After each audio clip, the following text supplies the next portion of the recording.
Hello, hi friends. நான் உங்க SK. இன்னைக்கு நம்ம எந்த படத்த பத்தி பார்க்க போறோம்னா, ரீசென்ட்டா தமிழ் டப்பிங்ல ரிலீஸ் ஆயிருக்க ஆனா படத்த பத்தி தான் பார்க்க போறோம். இந்த படம் ஆக்ஷன் த்ரில்லர் படமா ரிலீஸ் ஆயிருக்கு. இந்த படத்தோட ரிவ்யூக்குள்ள போறதுக்கு முன்னாடி, இந்த சேனல சப்ஸ்கிரைப் பண்ணாதவங்க சப்ஸ்கிரைப் பண்ணுங்க, லைக் பண்ணுங்க, கமெண்ட் பண்ணுங்க. இப்போ வாங்க இந்த படத்தோட ரிவ்யூக்குள்ள போலாம்.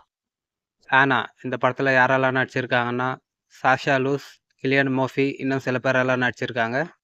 லுக் பெசன்ன்ற ஒரு டைரக்டர் தான் இந்த படத்த எடுத்திருக்காரு. இப்ப இந்த படத்தோட கான்செப்ட் என்னன்னு ஒன்லைன்ல பாத்துரலாம். தெரு ஓரமா பொம்மை வித்துன்னு இருக்க ஆனான்ற ஒரு பொண்ணுக்கு ஃபேஷன் மாடல் ஆக ஒரு வாய்ப்பு கிடைக்குது.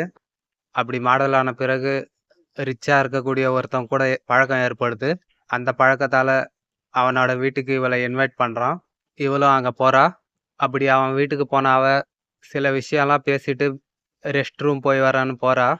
போயிட்டு வரும்போது கன் எடுத்துன்னு வந்து அவன சுட்டு கொன்னுறா. அப்பதான் தெரியும் அவ ஒரு கேஜிபி ஸ்பை ஏஜென்ட்ன்னு.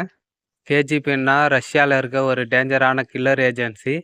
ஓல்கான்ற ஒருத்தி தான் ஆனாவை ட்ரெயின் பண்ணின்னு இருப்பா. ஆனான்றவ அவளா போய் சேர்ந்திருக்க மாட்டா. அவளுக்கு ஏற்பட்ட சூழ்நிலையால அவ சேர்ந்திருப்பா. அப்படி சூழ்நிலையால சேர்ந்த அவளுக்கு அதுல இருக்கவே பிடிக்கல. அதை விட்டு போய் சந்தோஷமா இருக்கணும்னு நினைக்கிறா. அப்படி அதை விட்டு போகணும்னு நினைக்கிற இவளுக்கு அதை விட்டு போக முடியாது. அப்படி போனா நம்மளை கொன்னுடுவாங்கன்னு ஒரு கட்டத்துல தெரிய வருது.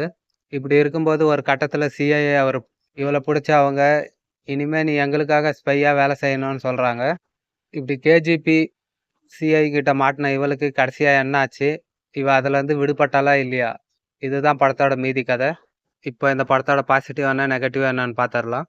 படத்துல நடிச்சிருந்த எல்லாருமே ரொம்ப சூப்பரான ஒரு பர்ஃபார்மன்ஸை கொடுத்துருந்தாங்க. முக்கியமா படத்தோட ஹீரோனியோட மேனரிசம் எல்லாம் ரொம்ப சூப்பரா இருந்தது. படத்தோட ஒவ்வொரு சஸ்பென்ஸா ரிவீல் பண்ணுவாங்க. அது ரொம்பவே சூப்பரா இருந்தது. இப்போ இந்த படத்தோட நெகட்டிவ் என்னன்னு பாத்திரலாம். படத்தோட ஸ்டோரி ஸ்லோவா போன மாதிரி இருந்தது. படத்துல சில இடங்கள்ல லேகிங் ஆச்சு. மற்றபடி படத்துல குறைன்னு சொல்ல எதுவும் இல்லை. ஒன் டைம் பார்க்குற அளவுக்கு நல்ல ஒர்த்தான படம். உங்களுக்கு ஆக்ஷன் ஸ்பை த்ரில்லர் படம் பிடிக்கும்னா இந்த படத்தை கண்டிப்பா பாருங்க. ஒன் டைம் பார்க்குற அளவுக்கு நல்ல ஒர்த்தான படம். மேலும் இந்த சேனலை சப்ஸ்கிரைப் பண்ணாதவங்க சப்ஸ்கிரைப் பண்ணுங்க, லைக் பண்ணுங்க, கமெண்ட் பண்ணுங்க.